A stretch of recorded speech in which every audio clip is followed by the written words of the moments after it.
नमस्कार दोस्तों, स्वागत है आपका स्टडी फॉर सिविल सर्विसेज में। वीडियो को पूरा देखिए। कोई भी आपका फीडबैक है, कोई सजेशन है, तुरंत वीडियो में कमेंट करके जरूर बताइए। अच्छा लगे तो वीडियो लाइक जरूर कर लीजिए और ऐसे वीडियो लगातार फ्री में पाने के लिए चैनल को तुरंत सब्सक्राइब कर लीजिए और बेल आइकन को जरूर टैप कर लीजिए ताकि आगे भी सारे वीडियो आपको मिलते रहे। यूट्यूब में फॉलो करते हैं तो प्लीज ये वाला फ्री टेलीग्राम चैनल जरूर ज्वाइन कर लीजिएगा। सारे नोटिफिकेशन, सारे अपडेट यहीं पे आते हैं, ध्यान रखिएगा। स्टडी फॉर सिविल सर्विसेज का कोई भी पेड ग्रुप अगर आपको ज्वाइन करना है तो सिर्फ 85648056060609797523864455 यही नंबर है हमारे, सिर्फ जहां पे कॉल या व्हाट्सएप कर सकते हैं। इंस्टाग्राम पे हमारा पेज जरूर फॉलो कर लीजिएगा, स्टडी फॉर सिविल .सर्विसेज है। ट्विटर पे हमको जरूर फॉलो कर लीजिएगा, @study for civils है। सारे क्वेश्चन अटेम्प्ट करिए और स्कोर अपना तुरंत कमेंट करके बताइए। नमस्कार दोस्तों, आप सभी का स्वागत है स्टडी फॉर एग्जाम में। दोस्तों, यह यूपी SSC लेखपाल के सामान्य अध्ययन सीरीज का 17वां वीडियो है। इससे पहले 16 वीडियो अपलोड हो चुकी है और उसका जो लिंक है इसी वीडियो डिस्क्रिप्शन बॉक्स में डाल दिया गया है। वीडियो शुरू करने से पहले आपको बताना चाहता हूँ, हमारे लेखपाल सहित अन्य पेड ग्रुप चल रहे हैं। अगर आप इन पेड ग्रुप को लेना चाहते हैं तो दिए गए नंबर पर कॉल कर जानकारी प्राप्त कर सकते हैं। तो दोस्तों, देखते हैं आज का पहला प्रश्न लोग। उत्तर प्रदेश में लोकसभा में अनुसूचित जाति के लिए आरक्षित सीटों की संख्या कितनी है? 19, 17, 14 या 20? तो इसका जो सही आंसर है वो ऑप्शन बी, उत्तर प्रदेश में लोकसभा में अनुसूचित जातियों जो आरक्षित सीट है वह कुल 17 है और उत्तर प्रदेश में कुल लोकसभा जो सीटों की संख्या है वह कुल 80 है और अनारक्षित जो सीटों की जो संख्या है वह 63 है। तो इस प्रकार जो है इसका जो ऑप्शन बी है वह सही है। आते हैं अगला प्रश्न लोग। विश्व से चेचक का उन्मूलन कब घोषित हुआ?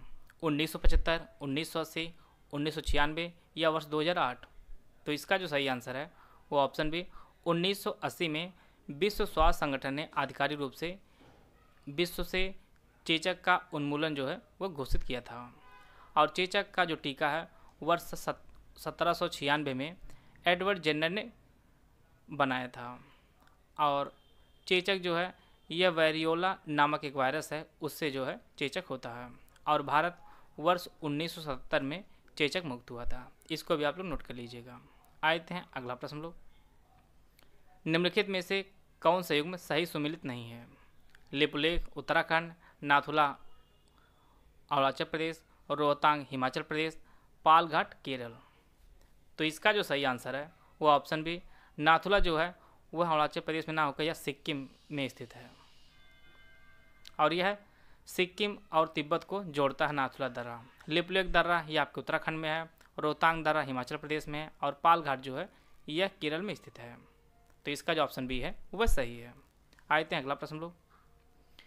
इनमें से किसने द्वितीय गोलमेज सम्मेलन में भाग नहीं लिया था? महादेव देसाई, सरोजिनी नायडू, मदन मोहन मालवीय या जवाहरलाल नेहरू? तो इसका जो सही आंसर है वो ऑप्शन डी, जवाहरलाल नेहरू ने द्वितीय गोलमेज सम्मेलन में भाग नहीं लिया था। इसमें महादेव देसाई, सरोजिनी नायडू, मदन मोहन मालवीय और गांधी जी भी इसमें भाग लिए थे। द्वितीय गोलमेज सम्मेलन जो है वह 7 सितंबर से लेकर 1 दिसंबर 1931 में लंदन में आयोजित किया गया था और लंदन में जो एक जगह है सेंट जेम्स पैलेस, उसी में द्वितीय गोलमेज सम्मेलन का आयोजन किया गया था। आते हैं अगला प्रश्न लोग। निम्नलिखित में से कौन सा देश कैस्पियन सागर से सीमा नहीं बनाता है? अजरबैजान, ईरान, इराक और कजाकिस्तान। यहाँ पे ऑप्शन दिया गया है। यहाँ पे आप लोगों को आसानी समझने के लिए यहाँ पे मैप लिया गया है। यह आपका कजाकिस्तान है, यह आपका ईरान है, यह आपका इराक है और यह अजरबैजान है और यह जो क्षेत्र है यह आपका कैस्पियन सागर है। तो कैस्पियन सागर जो सीमा है वह कजाकिस्तान से लगती है, ईरान से लगती है और अजरबैजान से लगती है, परंतु इराक से नहीं लगती है। तो इसका जो ऑप्शन सी है वह सही हो जाएगा। इराक की जो सीमा है वह कैस्पियन सागर से नहीं लगती है। इराक की जो राजधानी वह बगदाद है और यहाँ की जो करेंसी है वह दीनार है। आते हैं अगला प्रश्न लोग। लॉर्ड डफरिन वायसराय के कार्यकाल में कौन सी महत्वपूर्ण घटना घटित हुई थी? रामकृष्ण मिशन की स्थापना, ढाका में मुस्लिम लीग की स्थापना, भारतीय राष्ट्रीय कांग्रेस की स्थापना या प्रथम जनगणना की शुरुआत? तो इसका जो सही आंसर है वो ऑप्शन से, भारतीय राष्ट्रीय कांग्रेस जो स्थापना हुई थी 1885 में, उस टाइम भारत के वायसराय जो थे वह लॉर्ड डफरिन थे और इसकी जो स्थापना है वह बॉम्बे में हुई थी और इसके पहले जो चेयरमैन बने थे वह बेमवेश चंद्र बनर्जी पहले चेयरमैन बने थे और इसका जो पहला अधिवेशन हुआ था वह गोकुल तेजपाल संस्कृत कॉलेज में इसकी पहली बैठक हुई थी और इसमें कुल 72 लोग जो है शामिल हुए थे। रामकृष्ण मिशन की जो स्थापना है वो वर्ष 1897 में विवेकानंद जी ने की थी और मुस्लिम लीग की जो स्थापना है वह वर्ष 1906 में ढाका में इसकी स्थापना हुई थी और प्रथम जनगणना की जो शुरुआत है वर्ष 1872 में हुई थी और उस टाइम जो है भारत के वायसराय जो थे वह लॉर्ड मेयो थे और बाद में 1881 से रेगुलर जो है जनगणना हुई और उस टाइम जो वायसराय थे वो लॉर्ड रिपन थे। इसको भी आप लोग नोट कर लीजिएगा। आते हैं अगला प्रश्न लोग। स्ट्राम्बोली है एक प्रसिद्ध ज्वालामुखी, जागृत ज्वालामुखी, शांत ज्वालामुखी या उपरोक्त में से कोई नहीं। तो इसका जो सही आंसर है वो ऑप्शन बी स्ट्राम्बोली जो है, स्ट्राम्बोली यह एक जागृत ज्वालामुखी है और यह इटली के सिसिली द्वीप पर स्थित है और इसे भूमध्य सागर का प्रकाश स्तंभ भी कहा जाता है। और जैसा कि आप लोग जानते हैं कि ज्वालामुखी 3 प्रकार के होते हैं, एक प्रसुप्त, दूसरा जागृत और तीसरा जो है शांत। और भारत में भी 2 ज्वालामुखी हैं, एक बैरन है और दूसरा नारकोंडम है। बैरन ज्वालामुखी जो है वह सक्रिय ज्वालामुखी है और नारकोंडम जो है यह सुसुप्त ज्वालामुखी है। आते हैं अगला प्रश्न लोग। जल प्रदूषण निवारण तथा नियंत्रण अधिनियम किस वर्ष लागू किया गया था? 1980, 1974, 1981 या उपरोक्त में से कोई नहीं। तो इसका जो सही आंसर है वो ऑप्शन बी 1974 में जल प्रदूषण निवारण तथा नियंत्रण अधिनियम लागू किया गया था भारत में। इसका जो ऑप्शन बी है वह सही है। आते हैं अगला प्रश्न लोग। 2011 की जनगणना के अनुसार भारत में जनसंख्या घनत्व कितना है? 325 व्यक्ति प्रति किलोमीटर, 335, 382 या 385। तो इसका जो सही आंसर है वो ऑप्शन सी 2011 की जनगणना के अनुसार भारत में जनसंख्या घनत्व जो है वह 382 व्यक्ति प्रति वर्ग किलोमीटर है, प्रति वर्ग किलोमीटर है। तो इसका जो ऑप्शन सी है वह सही है। साथ में आप लोग ये भी जान लीजिए कि सबसे अधिक जनसंख्या घनत्व जो है वह बिहार में है, इसके बाद पश्चिम बंगाल में है और इसके बाद केरल में है। सबसे ज़्यादा जनसंख्या घनत्व बिहार में है, फिर पश्चिम बंगाल में, फिर केरल में है। और उत्तर प्रदेश की परीक्षाओं के लिए आप लोग जान लीजिए कि यूपी की जो जनसंख्या घनत्व है वह 829 है। इसको भी आप लोग नोट कर लीजिए। और सबसे कम जनसंख्या घनत्व आपके अरुणाचल प्रदेश में, वहाँ पर 17 व्यक्ति प्रति वर्ग किलोमीटर वहाँ पर जनसंख्या घनत्व है। इसको भी आप लोग नोट कर लीजिएगा। आते हैं अगला प्रश्न लोग। अफीम का वानस्पतिक नाम क्या है? यहाँ पे 4 ऑप्शन दिया गया है, आप लोग ऑप्शन पढ़ लीजिए। इसका जो सही आंसर है वो ऑप्शन बी पैपेवर सोमनीफेरम जो है ये अफीम का वानस्पतिक जो है नाम होता है। इसका जो ऑप्शन बी है वह सही है। आते हैं अगला प्रश्न लोग। निम्नलिखित में से किसे एक स्नेहक के रूप में प्रयोग किया जाता है? क्यूप्राइट, ग्रेफाइट, हेमेटाइट या क्रायोलाइट? तो इसका जो सही आंसर है वो ऑप्शन बी ग्रेफाइट का जो प्रयोग है वह एक स्नेहक के रूप में भी किया जाता है। और ग्रेफाइट का प्रयोग आप लोग जानते हैं कि पेंसिल में होता है, एक साधारण रूप से जानते होंगे पेंसिल में होता है। और ग्रेफाइट जो है यह ऊष्मा और विद्युत का एक अच्छा सुचालक होता है। इसका जो ऑप्शन बी है वह सही है। आते हैं अगला प्रश्न लोग। निम्नलिखित में से कौन सा क्षेत्र टोडा जनजाति का मूल निवास क्षेत्र माना जाता है? जौनसार पहाड़ियाँ, गारो पहाड़ियाँ, नीलगिरी पहाड़ियाँ या जयंतिया पहाड़ियाँ? तो इसका जो सही आंसर है वो ऑप्शन सी नीलगिरी पहाड़ियाँ जो है वह टोडा जनजाति का मूल निवास क्षेत्र माना जाता है। और नीलगिरी जो पहाड़ियाँ हैं यह तमिलनाडु, कर्नाटक और केरल में फैली हैं और मूल रूप से जो है यह तमिलनाडु में फैली हुई है। और टोडा जनजाति जो है यह बांस की वस्तुओं का व्यापार करते हैं। और नीलगिरी पहाड़ी की सर्वोच्च जो चोटी है वो डोडा बेट्टा है। डोडा बेट्टा जो है वह नीलगिरी पहाड़ी की सर्वोच्च चोटी है। जौनसार पहाड़ियाँ यह आपके उत्तराखंड में है। गारो और जयंतिया पहाड़ियाँ आपके मेघालय में स्थित हैं। इसको भी आप लोग नोट कर लीजिएगा। आते हैं अगला प्रश्न लोग। ध्वनि तरंगों का सबसे तीव्र गमन किस में होता है? ठोस में, द्रव में, गैस में या निर्वात में? तो इसका जो सही आंसर है वो ऑप्शन ए ठोसों में जो है ध्वनि तरंगों का जो गमन होता है वह सबसे तीव्र होता है। तो इसका जो ऑप्शन ए है वह सही है। आते हैं अगला प्रश्न लोग। कयाल क्या है? तराई मैदान, गंगा डेल्टा, दक्कन पठार की रेगुर या केरल के लैगून? तो इसका जो सही आंसर है वो ऑप्शन डी, केरल में लैगून झीलों को कयाल के नाम से जाना जाता है। तो इसका जो ऑप्शन डी है वह सही है। आते हैं अगला प्रश्न लोग। हाल ही में प्रकाशित पुस्तक not just a night watchman my innings in the BCCI जो पुस्तक है यह किसने लिखी है? विनोद राय, शशिकांत शर्मा, ए राजा या अशोक खेमका? तो इसका जो सही आंसर है वो ऑप्शन ए, यह जो पुस्तक है यह विनोद राय ने लिखी है। और विनोद राय भारत के 11वें नियंत्रक एवं महालेखा परीक्षक भी थे। और इनकी जो पुस्तक है वह not just a night watchman my innings in the BCCI जो पुस्तक है यह लिखी है इन्होंने, विनोद राय जी ने। आते हैं अगला प्रश्न लोग।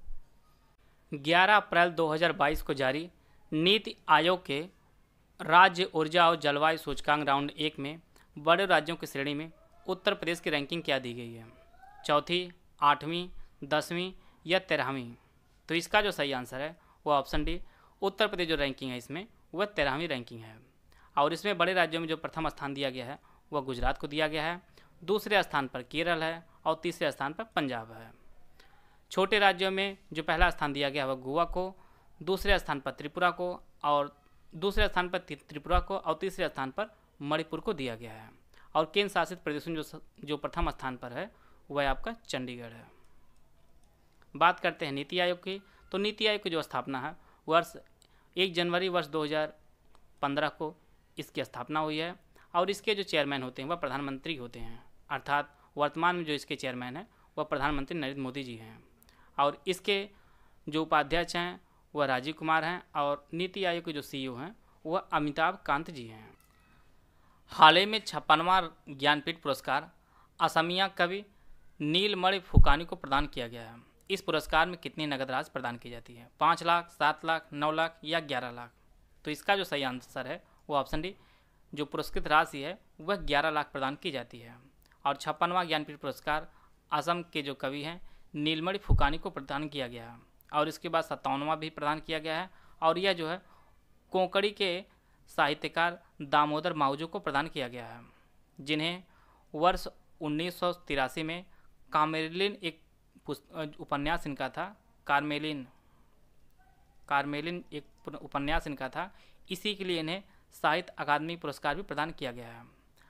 और दामोदर मावजो जो है यह ज्ञानपीठ पुरस्कार प्राप्त करने वाले दूसरे कोंकणी लेखक हैं और जो पहले लेखक बने थे वह रविंद्र केलकर जी थे। थोड़ा सा हम लोग ज्ञानपीठ पुरस्कार के बारे में जान लेते हैं।